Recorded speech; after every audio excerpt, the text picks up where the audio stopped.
Hey, welcome to the Adventures in Brain Injury podcast. My name is Kevin Ballister. I'm a severe traumatic brain injury survivor, author of How to Feed a Brain, creator of AdventuresInBrainInjury.com, and creator of FeedABrain.com, and host of the Adventures in Brain Injury podcast, which is what you're listening to. So, welcome. It's great to see you guys. I want to let you know we are starting a new format where I'm actually doing these interviews live on the Adventures in Brain Injury Facebook page. So I'll be sending out emails about that. If you're not on the email list, get on the email list. And also if you haven't liked my Adventures in Brain Injury page, head over to Facebook, go to Adventures in Brain Injury, and like that. I'm looking into seeing how to do it live on YouTube as well. If that's something you guys would like to see, let me know. Leave a comment below or send me a message or whatever. I mean, it's the internet. There's plenty of ways to get a hold of me. So, if you're interested in supporting me, if you want to support me, head over to patreon.com. That's patreon.com/AIBI for Adventures in Brain Injury. And another way you can support me is leave me a review on iTunes or Stitcher. You can get to either of those at feedabrain.com/iTunes or feedabrain.com/Stitcher. Leave me a review. That's super helpful as well. So I'm excited about this. This is an interview with Dr. Tom O'Brien, who I've actually known since 2014. And I'm really, really honored to have him on the podcast. He told me that I was actually an inspiration for him writing his book, You Can Fix Your Brain. Dr. Tom O'Brien, it is so good to have you on the podcast. This is our first podcast going live, and I'm just so honored to be launching it in this format with you. So thank you, my friend. Well, thank you, Kevin. It's a pleasure and an honor for me to be the inaugural live broadcast with you. And so it's great to be here. Absolutely. Absolutely. Dr. Tom O'Brien, if you don't know who Dr. Tom O'Brien is, he's kind of like Sherlock Holmes when it comes to chronic disease. He's so good at getting to the root of what's actually going on, as opposed to, our mainly allopathic model of like treating symptom after symptom after symptom.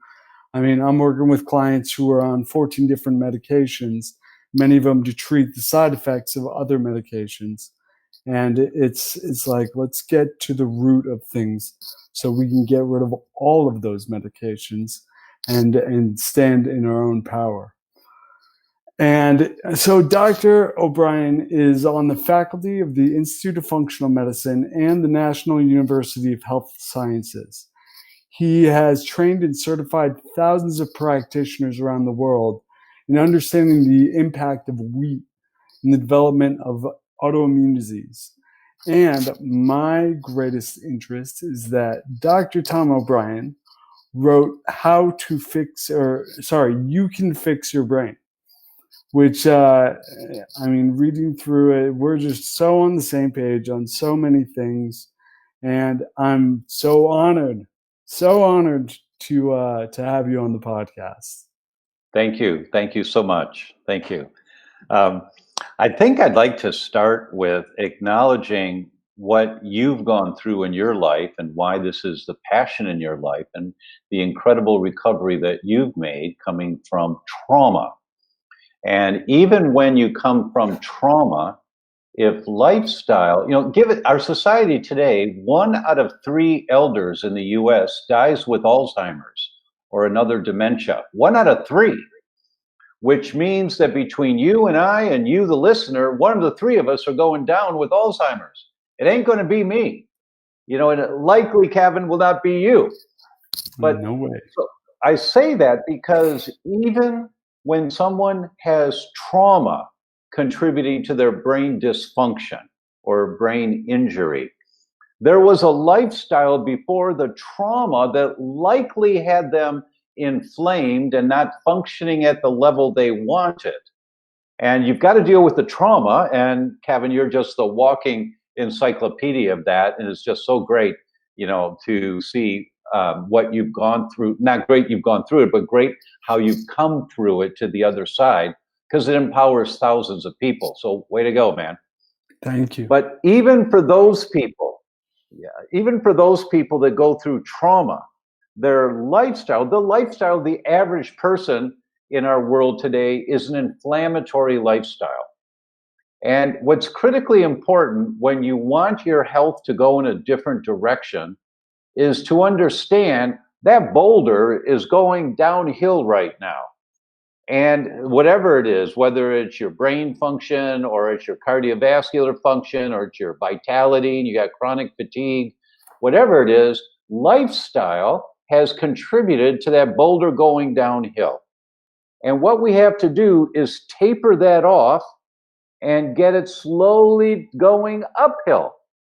There's no pill that's ever going to fix brain dysfunction and Alzheimer's. I mean, they've closed at least 2 pharmaceutical companies' Alzheimer's research departments and laid off all of the scientists. They fired them because they spent billions and they realized they're never going to find a pill that's going to work because there's so many different things you have to look at. That, of course, is Dr. Dale Bredesen's book, The End of Alzheimer's, and the 37 holes in the roof that you have to fix. Such a great analogy. But arguably, every disease is a disease of inflammation.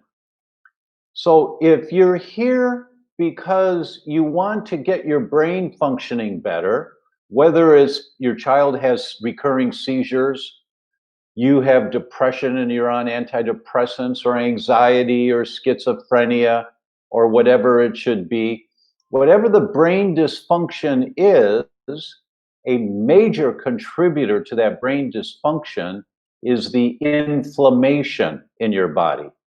And so the goal is to reduce the amount of fire in your brain. There's fire in the brain. Well, how do I reduce the fire in the brain? What pill do I take? You don't. You stop throwing gasoline on the fire. Well, what does that mean? Well, Dr. Bredesen showed us that of the 5 different types of Alzheimer's, the most common type is called inhalation Alzheimer's. It's what you're breathing. It's going through your nose, right back into your brain. It's the gasoline on the fire. Well, I don't breathe bad things. No. Every time you fill a tank of gas, do you smell the gas while you're pumping it? Well, yeah. So that's benzene. Benzene immediately causes brain cell inflammation. Immediately. Well, I don't feel bad when I smell gas. It kind of smells pretty good. Well, that's because you've only killed off 5,000 cells. I'm making the number up. You've got hundreds of millions of cells in your brain. You only killed off 5,000. You're not going to notice that. But do that once a week when you fill your tank. Once a week or once every 10 days or so. And do that for 30 years. How many cells have you killed off now, right? So the concept is all of the little gasolines on the fire that contribute to the inflammation in your brain. You got to address all of that. You can't keep living the lifestyle that's got you going downhill and expect to take a pill that's going to change that. Absolutely. Like Kevin's got plants right behind him.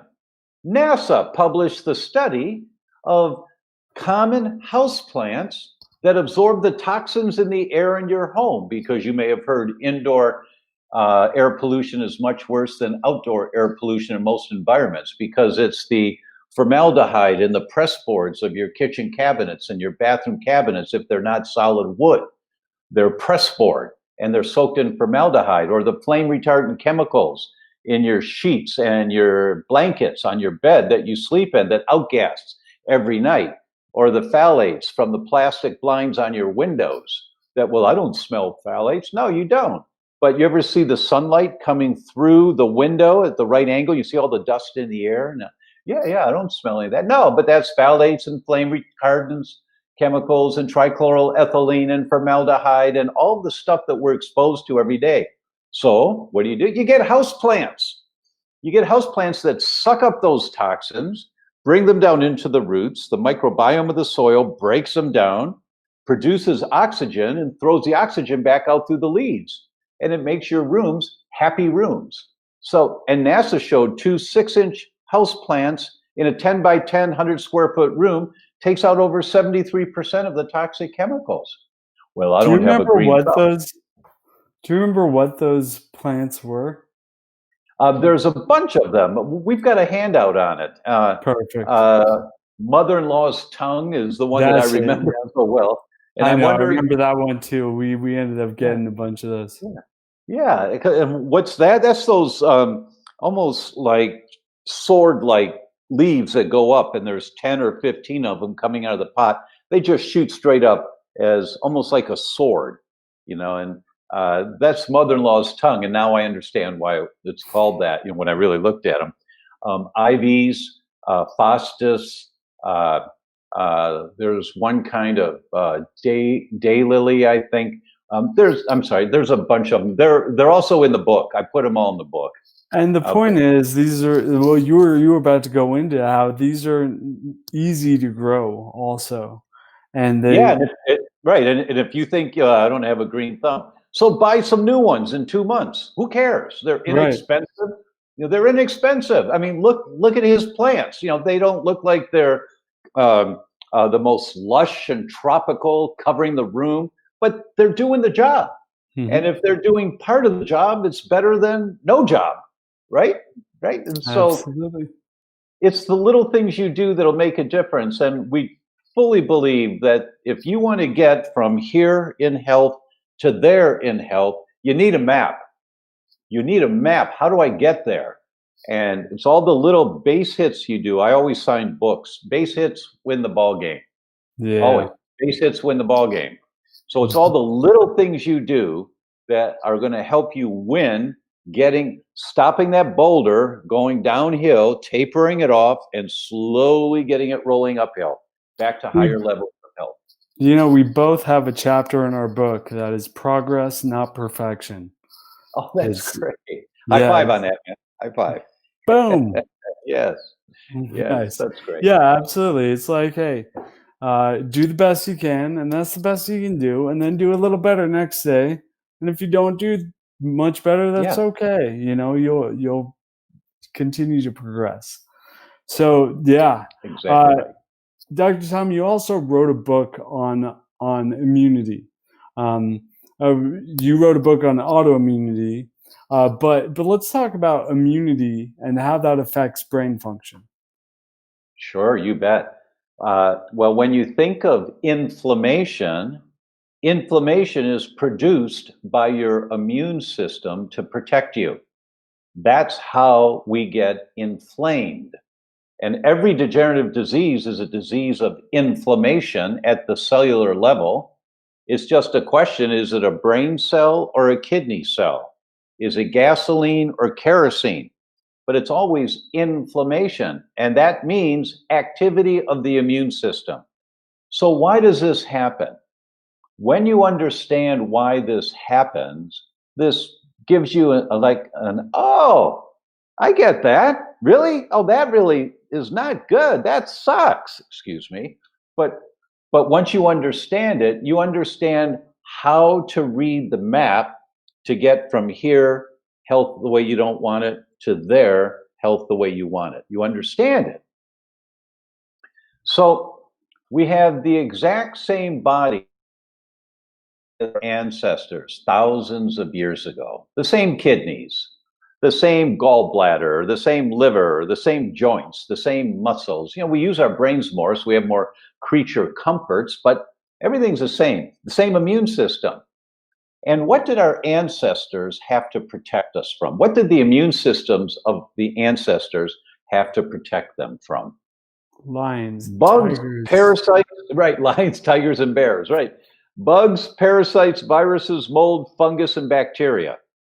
That was it for the immune system. What would get in your body that you had to be protected from? Now, lions and tigers and bears is your stress response, the sympathetic nervous system, right? But for the immune system, bugs, parasites, viruses, mold, fungus, and bacteria, that was it.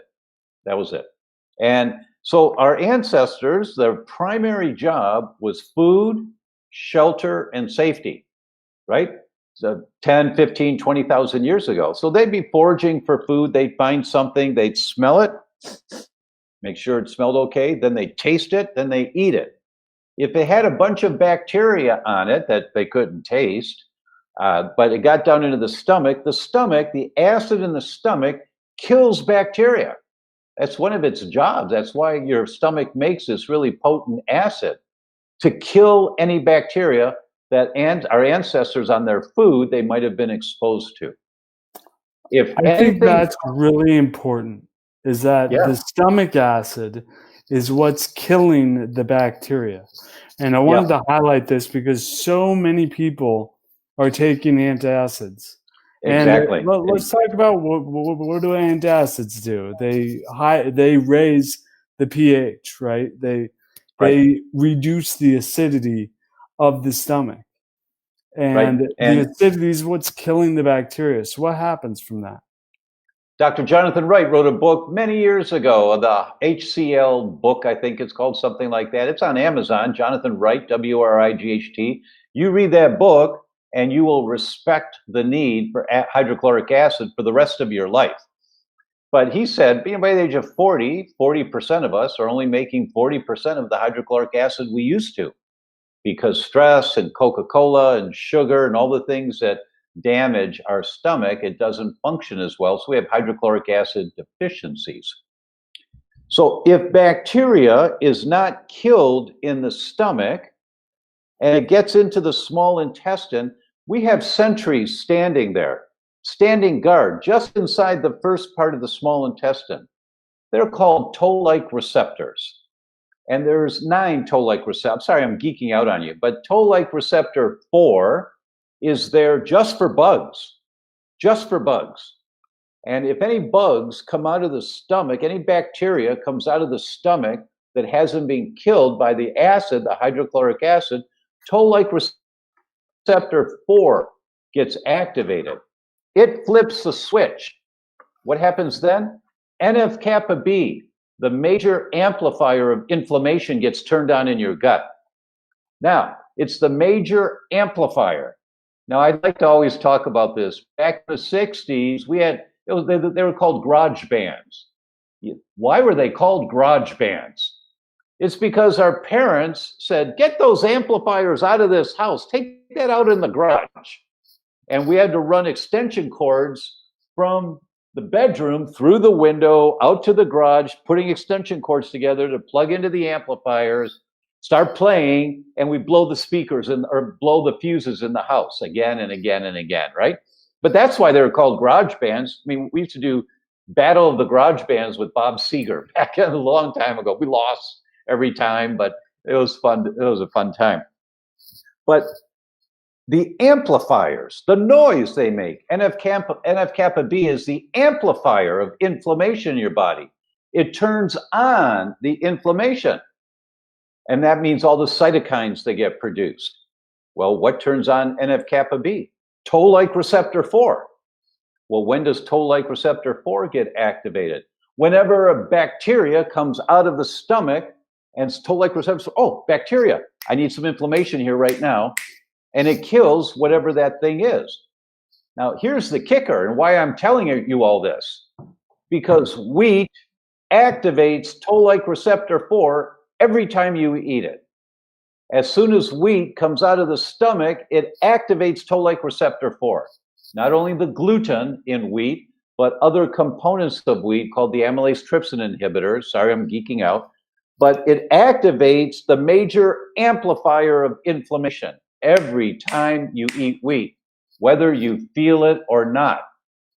That's why everyone just needs to be tested accurately to see if you have a health problem that's not going the direction you want it to.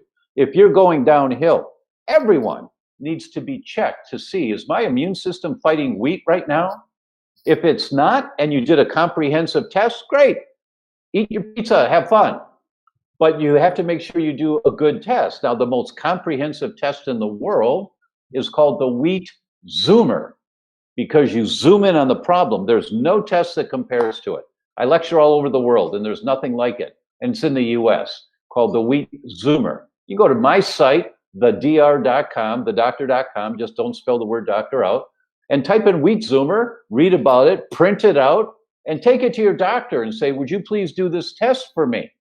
Because it's the most comprehensive test.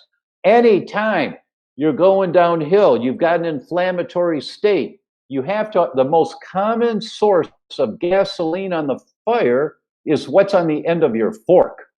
Most common. And wheat is a very, very common one. So you just need to test and make sure that you're not, you haven't crossed the line of tolerance and now you're sensitive to wheat. Because every time you say, oh, I feel fine when I eat wheat. For every one person that has gut symptoms when they eat wheat, there are 8 that don't. They've got brain symptoms or joint symptoms or skin symptoms. It just depends on where your genetics are as to where it manifests. But if you're thinking you have to feel bad in your stomach when you eat it, you'll catch it 1 out of 8 times. It means you miss it 7 out of 8 times. That's really, really cool to understand. Is it's wheat. I mean, the bottom line is, you said bacteria is what turns on the domino effect that turns on cytokines. Right. Exactly. And what happens is that's when, I mean, that turns on when it goes into the bloodstream through the digestive tract. That's and right. That's the reason wheat is such a big deal is because it widens the junctions in your digestive tract. So imagine, you eat food, it's partially digested in your stomach, it's passed on to your small intestines. Here you got the inside of your small intestines, and here is the portal vein, okay? And the portal vein is what grabs all the nutrients from your food. Usually all the food is down here, broken down into single nutrients that are able to cross through this tight lining, see it's super tight, goes through, and then the blood sees it and is like, oh, that's an amino acid, that's fatty acid, that's vitamin C, that's magnesium, whatever. A building block to build new tissue. Exactly. And then with what happens is, when you introduce wheat or a substance that increases intestinal permeability, is this happens. And now now it's a little bigger, and the whole food particles are able to cross through and into the bloodstream. And now you have a food particle in your bloodstream. And what does your blood do when you have a foreign object in there? Say you got a splinter or something. It inflames the area. It sends it starts the whole domino effect that you were talking about. Inflames the area, and interesting fact, cytokines, the inflammatory markers, basically the things that turn on inflammation, are able to cross even a healthy blood-brain barrier. So that means inflammation anywhere in your body can cross the blood-brain barrier and inflame the brain. That's exactly right. That's a really good step-by-step summary of it. You've got it down. And the important thing to remember, I think, means a lot coming from you, Dr. O'Brien. Thank you. The important thing to remember is you always want to look for, how am I putting gasoline on the fire? If you think that the little bit of black mold on the shower curtain in the bathroom is okay, no, it's not. Well, I feel fine when I take a shower. Yeah, but you're sucking in mold spores, and they are highly inflammatory. You need to be checked to see if you've crossed the line of tolerance with mold. Remember, inhalation Alzheimer's is the #1 type of Alzheimer's. It's what you're breathing every day that makes the difference. So the key is always to ask the question, where is the inflammation coming from? Now, when you want to start this process of tapering the direction of the boulder going downhill, it's good to have some markers called biomarkers of where am I starting and what am I doing here? How bad is it? And so as I talked about the wheat zoomer test, there's also a test called the Neural Zoomer Plus. The Neural Zoomer Plus looks at 48 different antibodies to your brain. You want to know, is your brain on fire? Here's how you can do it inexpensively compared to doing MRIs and CAT scans and putting dye in and having to spend thousands of dollars on an MRI, which is a good thing to do, or SPECT scans. They're good things to do. You can do a simple blood test that's highly sensitive and accurate and see, do you have elevated antibodies to your brain tissue? By definition, when you have elevated antibodies to brain tissue, they're causing inflammation to your brain tissue. They're attacking your brain. That's inflammation. And you want to see if you've got depression or if you've got seizures or schizophrenia or bipolar, you want to do this test and you hope it comes back positive. I mean, my favorite patients are the ones that say, I've been to Mayo and they don't know what's wrong. And I say, that's great, congratulations. And they look at me and I say, that means you don't have a disease. If you had a disease, Mayo Clinic would find it. You've got dysfunction. So let's start by looking for what's out of balance, what's not functioning properly. And so they come back for their second visit and they sit down and everybody's nervous about test results. I am, everybody is, because you don't know. And I'm looking at their test results and I say, good news, you're a mess. And I say, this is wrong. This is wrong. It'll take 3 months to fix. This is wrong. It'll take 2 years, but we'll fix it. This is wrong. 6 months to a year. This is wrong. Look at all these. This is why you don't feel good. And all of these are reversible. So you want to find the problem. You don't want to spend the money and have it come back the tests are negative. Absolutely not. Because these are functional tests. You want to see where the functional problems are allowing your health to go downhill so that you can taper them and then start to rebuild. But you've got to have a baseline to work with. That's why these Zoomer panels are so great, is that they're inexpensive, relatively inexpensive compared to other testing, extremely accurate, and you've got the power to reverse these. That's what's so cool, is we have the power to reverse these. Yes. So let's say you have an immune compromise, and how that affects your brain. What are some things we can do to support our brain health? You bet. So I'm just going to make a correction. It's not immune compromise. It's an immune activated immune system. It's not compromised. It's trying to protect you. When your immune system is activated, really working hard, it's not a mistake of nature. Most of the time, it's trying to protect you. So the question is, what is it trying to protect you from?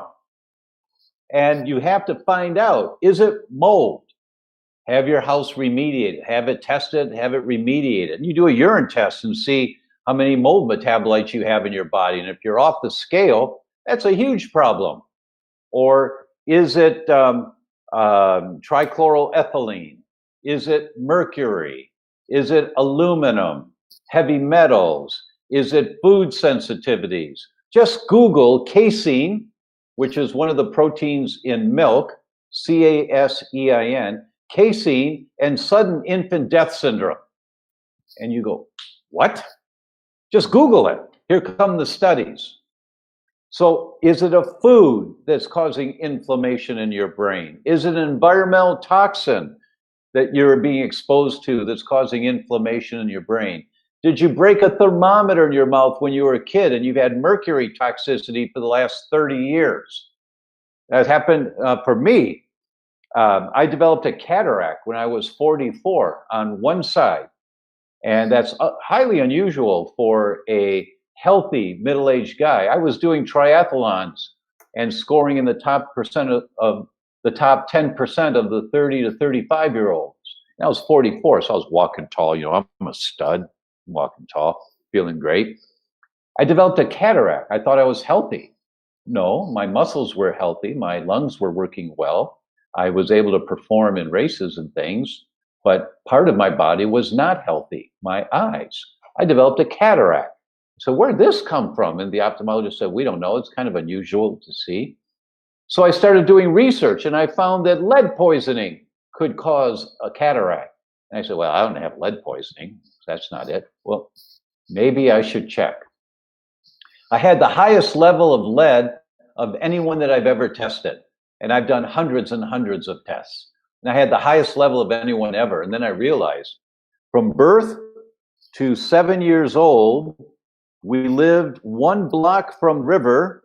And on the other side of the river was the River Rouge Ford assembly line plant right across the river. And in the 1950s, there was no filters on the smokestacks, and lead-based paint and lead-based gasoline, that I was sucking lead as a kid and it was getting stored in my body. 40 years later, it manifests as a cataract. 40 years later. So you have to investigate, where is the gasoline on the fire coming from, right? And it could be lifestyle in the past. It could be food sensitivities. Wheat is extremely common. I think the brain is the most common system of the body that's affected by when you cross tolerance for wheat and you've got elevated antibodies to wheat. Most common is it attacks your brain. Dairy could be any foods, the macromolecules from leaky gut that you were talking about, lectins and foods. There are many different triggers. You have to understand that to get from here to there to better health, it's a journey, and you need a map. And so where do you get the map? You read my book, or you work with a practitioner that investigates to see and doesn't just shotgun. Well, we know that N-acetylcysteine helps and glutathione helps, and alpha lipoic acid helps, so I'll give you these nutrients. And you start taking them, your brain fires a little better, fires up a little bit more, and you say, oh yeah, I'm feeling a little bit better. But if the mechanism's still going on, you're going downhill. So you're from Chicago, right? Originally, yes. Originally. And right now, where are you? Well, let's see. I grew up in Detroit and then went to Chicago at 27. So I spent 30 years in Chicago, and then I went to Southern California. Now we live in Northern Italy, but because of this current pandemic, we got out of Dodge really quick. We were close to the epicenter of all that. Mm-hmm. And so we're in Costa Rica. We've been in Costa Rica for the last 5 months. Love it. Love it. Yeah, I love it. You're usually clean shaven, and now you got some of my style going on. I appreciate it. Yeah. So we've talked about the immune system and how that's really affecting the brain, especially like an overactive immune system. Yes, really important to recognize that. And it's not a bad thing that our immune system's doing what it does. That's what it does. And you have such a great analogy about the immune system and the armed guards. And I'll let you tell about that.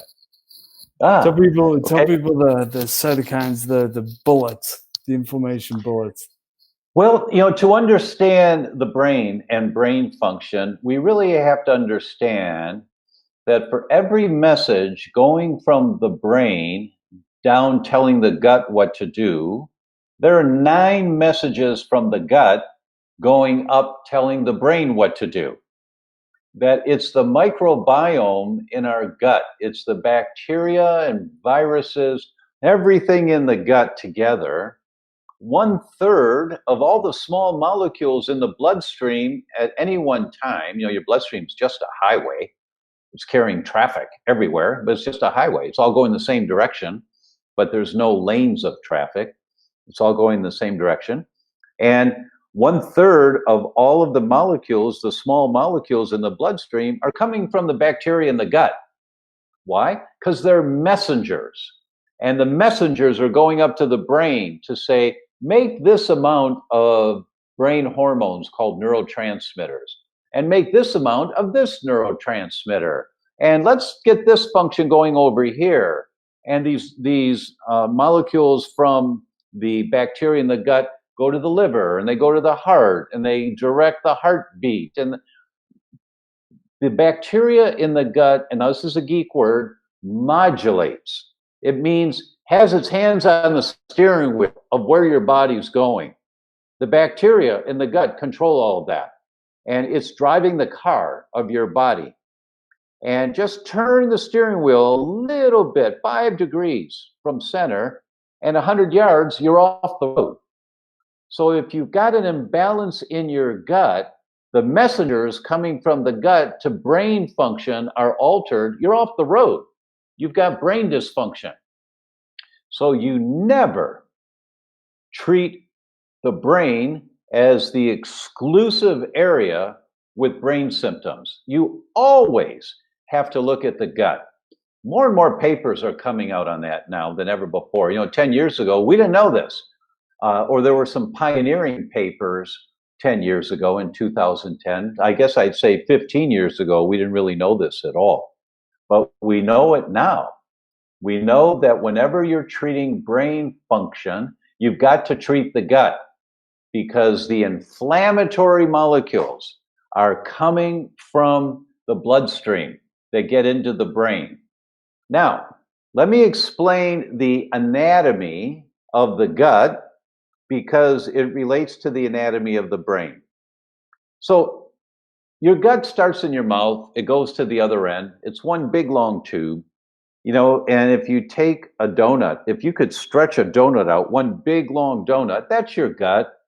And when you look down the center of the donut, that's what happens when you swallow food. It's in the tube. It's not really in your body yet, it's in the tube. And the food has to be broken down really, really small, really, really small, because those big chunks of food that we swallow, they're way too big to get in the bloodstream. And the inner lining of that tube of your gut, it's lined with cheesecloth. So only really small molecules can get through the cheesecloth into the bloodstream. So when food comes out of the stomach, some of it's ready to get absorbed. But the acids in the stomach have digested, broken it down really small. And the saliva, when you chew, the ptyalin in your saliva starts to break stuff down, some of the sugars and carbohydrates, and it goes through the stomach, and then it's broken down, and it gets right through the cheesecloth into the bloodstream. But most of the food has to go further down the digestive tract, and our enzymes have to snip the food smaller and smaller and smaller and smaller until it gets small enough to go through the cheesecloth into the bloodstream. Then those molecules, as Kevin was saying, go everywhere in the body, and they're the raw material to build new cells. When you get a tear in the cheesecloth, larger molecules get through into the bloodstream before they should be able to. They're called macromolecules, big molecules. And they get into the bloodstream because there's a tear in the cheesecloth. That's called leaky gut. And when these molecules get in, your immune system, trying to protect you, is going to make antibodies to fight those molecules of food or whatever, bacteria, whatever it is that gets through. And so you make antibodies to all these foods. Now, when you get tears in the cheesecloth of the gut, you also get tears in the cheesecloth of the brain. It's called the blood-brain barrier. And the papers are coming out now for the last few years that the markers that identify when you do a blood test that you've got tears in the cheesecloth of the gut, called intestinal permeability, or the slang term is leaky gut. Those markers are also markers of the blood-brain barrier. There are more markers for the blood-brain barrier than just the ones in the gut, but the ones in the brain include the markers in the gut. And that's why that NeuroZoomer Plus test that I talked about is so important, because it looks at a number of markers of tears in the cheesecloth of the blood-brain barrier.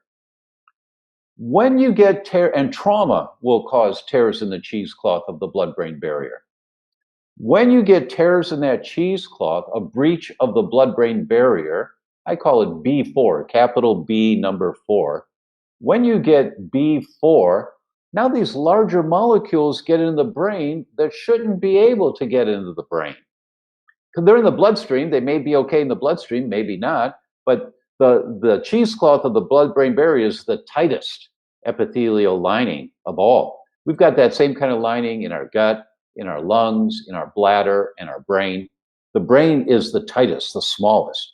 So only really small molecules can get through. But when you get tears, you get a breach of the blood-brain barrier, these molecules get into the bloodstream. Your immune system, trying to protect you, starts fighting these things, and you get collateral damage in there. You know, we have 4 different immune systems, and the most potent one is called the Glia cells in the brain. These guys, now, you know, the immune system in your gut, it's like the local sheriff in town or marshal. It's like the local marshal in town. He's got a 6-shooter, and in the gut, he fires cytokines to destroy anything that shouldn't be there. The immune system in your bloodstream are called antibodies. These guys are the sheriffs of the whole district. You know, the marshals in the town, the sheriffs are for the district, and these are special forces with high-powered rifles, antibodies. They're going specifically after one subject, one target. But the glial cells in the brain fire bazookas. Nothing gets past the glial cells. So if something gets through that really tight cheesecloth of the blood-brain barrier gets into the brain, the glial cells, they're normally really calm and just sitting there doing like, whoa, look at this, boom! And they fire a bazooka to destroy whatever it is.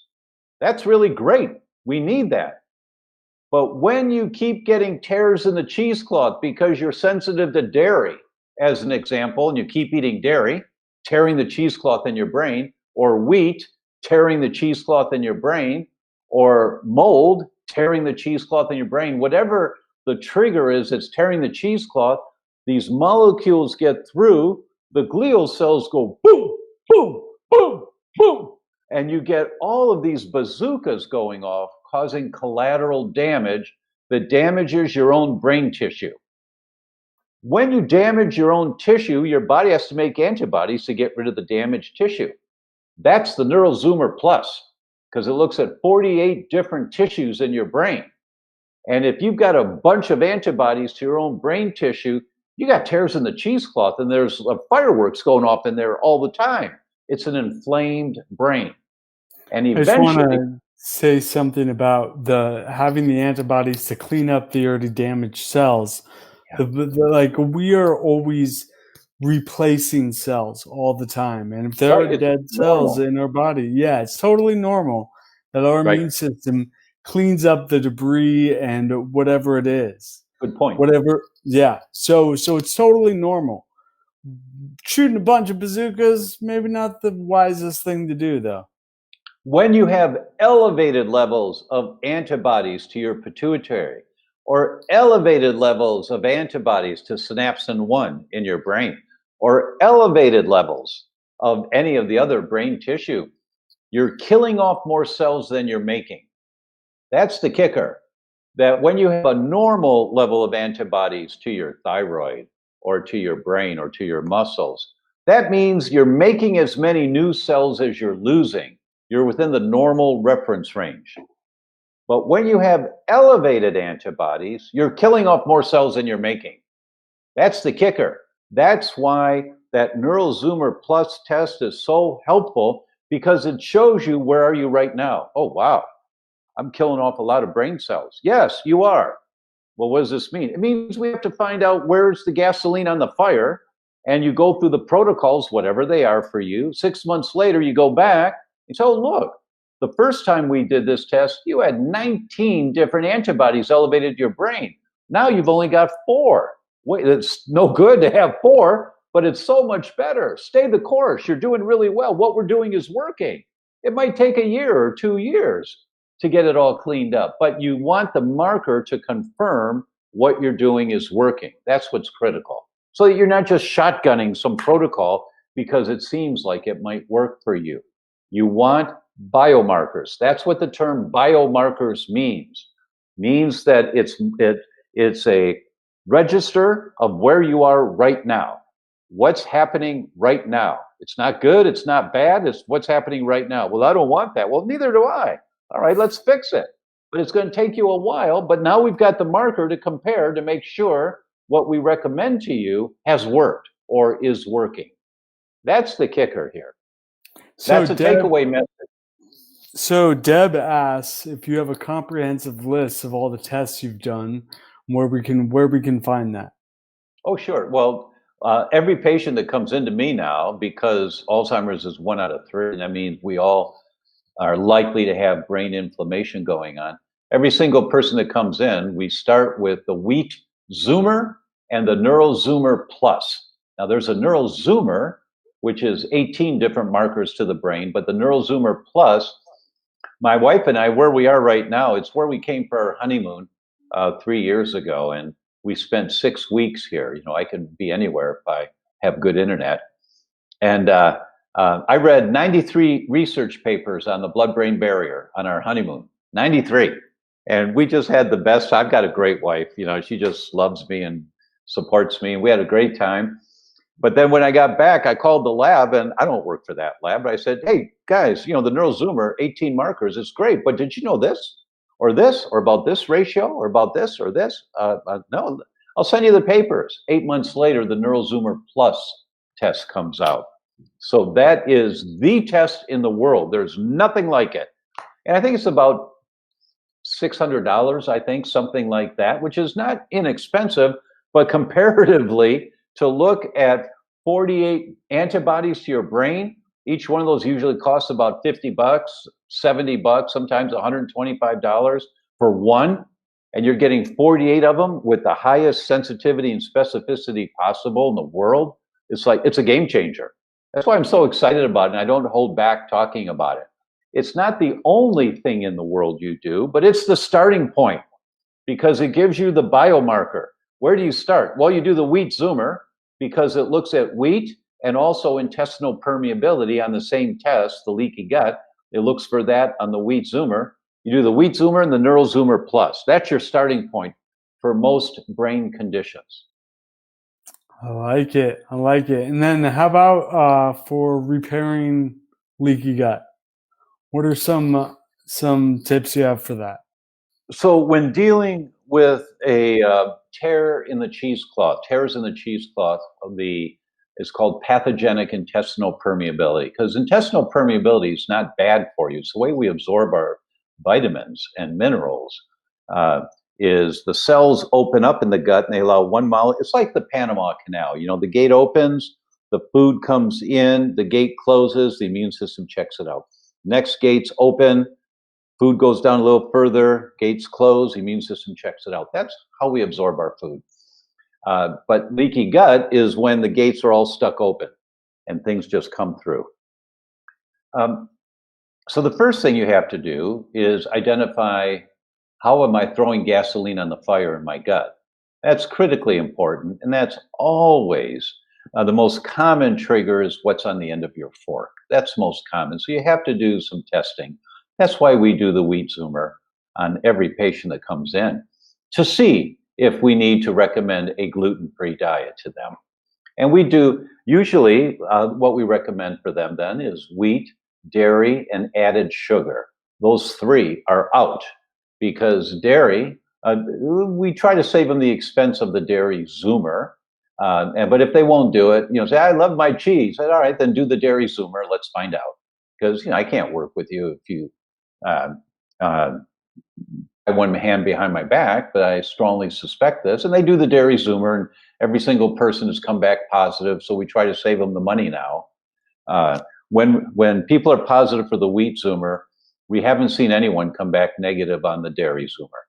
And that's called molecular mimicry, that if you give up gluten completely, but you keep eating dairy and you have a sensitivity to dairy, you make the dairy antibodies, but you also make the wheat antibodies. You still do, even though you're not eating wheat. So we put them on a wheat-free, dairy-free, added sugar-free diet. to reduce the inflammation. Now, you could be sensitive to lectins, you could be sensitive to eggs, or so many other things, but we start there. Usually takes about 3 weeks. People should be feeling better. Not that they're fixed, but they should notice, I just feel better, or I've lost a little weight, or I'm sleeping better. They just notice their energy's up, or they should notice something when they start this diet. If they don't, we immediately dial down a little bit more. But once you've done that, you have to understand that you don't get a leaky gut, you don't get pathogenic intestinal permeability unless you have an altered microbiome. That it's the microbiome, the environment of the gut, that creates the inflammation that has you lose tolerance. Remember, I said when you eat wheat, you get transient intestinal permeability every time. Within 5 minutes, you get transient intestinal permeability. You eat toast for breakfast, you tear the lining of the gut, but it heals. You eat a sandwich for lunch, you tear the lining of the gut, but it heals. You eat pasta for dinner, you tear the lining of the gut, but it heals. Day after week, after month, after year, until one day you don't heal anymore. That's called loss of oral tolerance. And when that happens, now you get the leaky gut, right? But that years and years of tolerance to that minor gasoline on the fire changes the microbiome. You now have an inflammatory microbiome. So you have to change, you have to rebuild the microbiome to heal intestinal permeability. Every single case, as far as I know, every time. How do you rebuild the intestinal microbiome? Mrs. Patient, when you go shopping for foods, and you're buying your vegetables, always buy organic. Lots of reasons why, but if you can, always buy organic. But buy a couple of every root vegetable in the store. Get turnips and parsnips and rutabaga and carrots and radishes and sweet potatoes. Not too many white potatoes because of the blood sugar problems. And have one root vegetable every day. Well, I don't know how to eat a turnip. Well, neither do I. So I just dice up a turnip, I slice an onion, I peel some garlic, a little coconut oil in a pan, saute it all up till it's soft, add some sauce to it, and I eat it. You don't have to be Julia Child here. Well, what do you do for rutabagas? I dice them up, slice some onion, peel some garlic, a little coconut oil in a pan, saute it up till it's soft, put some sauce on it, some peanut sauce or something, and I eat it, right? You just need to get it down there because those root vegetables feed the good bacteria in your gut. A critically important concept. Then go to Google and type in list of prebiotic foods, P-R-E, prebiotic foods. Print out the list, put it on your refrigerator, and every day you have 2 vegetables from that list. You'll find out a banana is a prebiotic, and onions a I had onion with the root vegetable. Great, that's one off that list. So get one more in your day. And every day you have 2 from the list and 1 root vegetable. You're changing the lifestyle that took you downhill. You're going to start rebuilding a healthier microbiome. And for a couple of months, Mrs. Patient, I want you to take a prebiotic supplement for 2 months. You know, it's a powder. It's called Mega Prebiotic. And that's one we use. There are many good ones out there. My wife and I take it every day. We have for years, but I'm not asking you to do that. Just for 2 months while we're rebuilding a healthier microbiome. Next, get 5 different types of fermented vegetables. Get kimchi, sauerkraut, fermented beets, curry flavored, whatever you like, but 5 different types. And every day you have a forkful of 1 fermented vegetable. Why? Because when vegetables ferment, they produce hundreds of strains of really good probiotic bacteria. And you're inoculating with the probiotics when you eat fermented vegetables. Just a tablespoon a day. Well, I like the taste of it. I don't care. Hide it in the mashed potatoes. Hide it, drown it with salad dressing, whatever you need. You don't have to taste it. You just need to get it down there. And by doing that, you're going to increase the amount of beneficial bacteria going into your gut by 10,000 fold. Not exaggerating. Not double, not triple, not 10 times, not 100 times, 10,000 fold. by just having a forkful every day of a fermented vegetable, and alternate them, because each vegetable, when it ferments, is a different family of the good bacteria. Then for a couple of months, I want you to take a supplement of the probiotics. We use Mega Spore. I really like the spore therapy. Our results are much better. But you know what, whatever you want. For 2 months, I take it every day. My wife and I do. We have for years. But I'm not asking you to do that. Just 2 months, and you take it. And next, Mrs. Patient, when you're buying your vegetables, buy a bunch of apples, always organic, because apples are on the dirty dozen list of being the most toxic of fruits. So get organic, wash them, but don't peel them.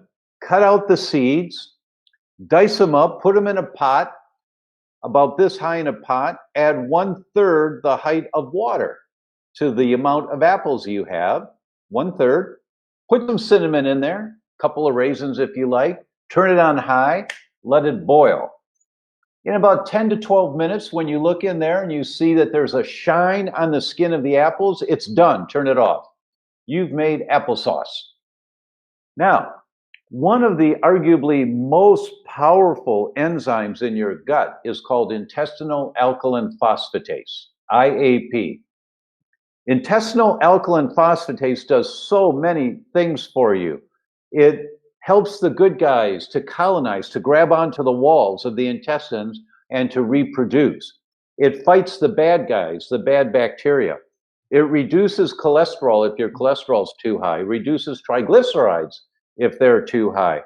It stabilizes your blood sugar so that insulin sensitivity goes up, insulin resistance goes down.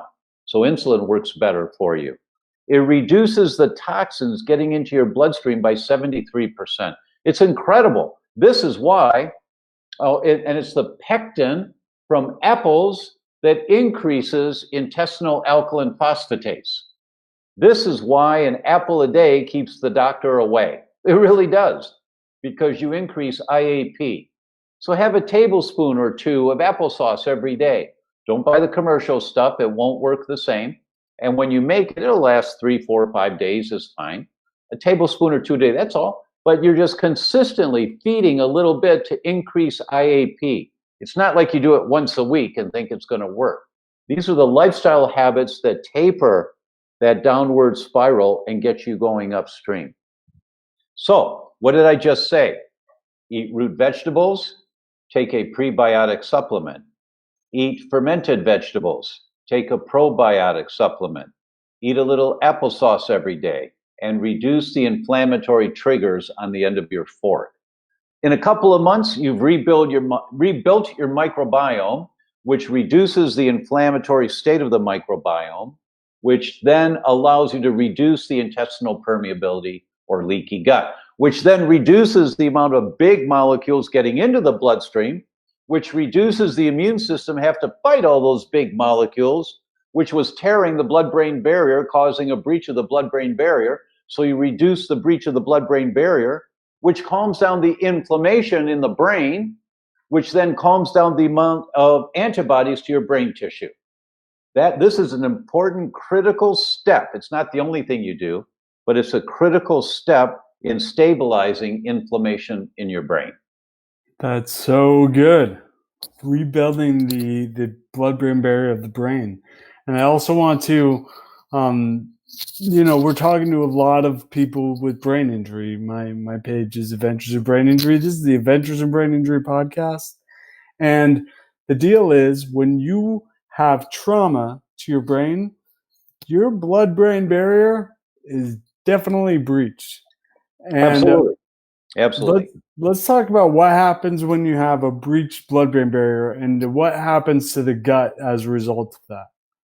When you have a breach of the blood-brain barrier, macromolecules in the bloodstream get through the tears in the cheesecloth of your blood-brain barrier, activating the glial cells in your brain, activating an inflammatory cascade, trying to protect you. That's why it occurs for the vast majority of people. Now, every cell in your body regenerates, every cell except your teeth. Some cells are really quick, like the inside lining of your guts every couple, 3, 4 days. Some cells are slow. Bone cells are slow, but every cell regenerates. You want to regenerate healthier, stronger cells compared to the ones that are there now that have been damaged. How do you regenerate healthier, stronger cells in the blood-brain barrier? Reduce the inflammation in the bloodstream. If there's so much fire in the bloodstream, that's causing or contributing to the tears in the blood-brain barrier, the breach of the blood-brain barrier. You have to have an anti-inflammatory lifestyle to heal a damaged brain. Because every cell wants to regenerate, every cell, but you've got to have an anti-inflammatory lifestyle. Absolutely. And actually, there are studies that show that a breached blood-brain barrier also creates intestinal permeability. Just about everybody who's sustained a brain injury has intestinal permeability as well. And then intestinal permeability inflames the brain, which inflames the gut, which makes the gut more permeable. And it's this vicious cycle that goes on and on and on. It's the dog chasing its tail. That's right. Exactly like this. And it's the stress hormones that are produced by trauma to the head or to the brain. The stress hormones that are produced is what causes the leaky gut, the tears in the cheesecloth of the gut. And then you get this cycle going like that. Yeah. Yeah. Do you have a copy of my book? Did I give you one? I don't think so. This one? I'm going to send you a copy for sure. Perfect. Thank you so much. There it is. Yeah, I would definitely get that to you. So much of what you're talking about are things that are absolutely in here, and I love it. We're so on the same page. And that's great. That's really great.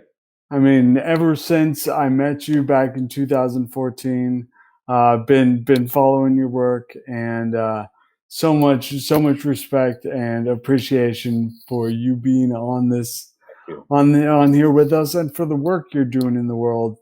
It's really awesome. Thank you so much. Is there anything else that you want to talk about?